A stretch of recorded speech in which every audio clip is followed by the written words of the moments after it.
السلام علیکم دوستانو، په دې هیله چې ټول به راته روغ او جوړ یاست. پاکستان په دویمه نړیواله 500 ورځه لوبه کې نیوزیلینډ ته ستره ماته ورکړل.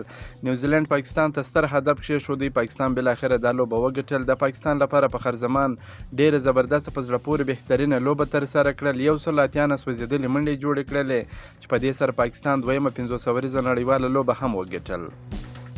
په دغه لوبه کې پاکستان د لوبې پچه وګټل. په خپله د نیوزیلینډ پر وړاندې د توپ اچونې پرېکړه وکړه. نیوزیلینډ په ټاکل شوو 500 اورونو کې د 5 لوبغاړو په سوځېدو سره 346 منډې ستر هدف وټاکي.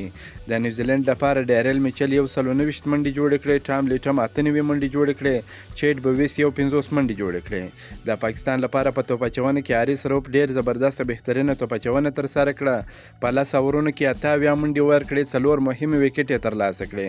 نسیم شاه هم یوه وکټ ترلاسه کړه. پاکستان د 346 منډو ستر هدف په تعقیب کې توپخانه پیل کړل. د لوبې په 48.2 اورونو کې د درو لوبغاړو په سوځېدو سره یاد هدف ترلاسه کړ. دغه په زړه پورې لوبه یې په 7 وکټو سره وګټل. د پاکستان لپاره په خرزمان بابر اعظم او محمد رضوان ډېر زبردست بهترینه توپخانه ترسره کړل. په خرزمان ډېر ښه وځلېدی. په تېره لوبه کې هم ډېرې منډې ترسره کړې وې. په نن لوبه کې 180 سوځېدلې منډې جوړې کړې.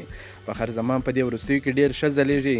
ورپسې بابر اعظم هم 15 منډې جوړې کړې. محمد رضوان هم 450 ناسوځېدلې منډې جوړې کړې. د نیوزیلینډ توپ اچوونکي بیا د پاکستان پر وړاندې هیڅ ښه نه وځلېدل. یوازې هنري شیپلي یوه وکټه ترلاسه کړه، میټ هنري یوه وکټه ترلاسه کړه، هیچ سعودي هم یوه وکټه ترلاسه کړه. د پاکستان او نیوزیلینډ ترمنځ دریمه نړیواله 500 ورځه لوبه د مای په 3 تاریخ د پاکستان پر وخت ماپښین 3:30 پیلېږي.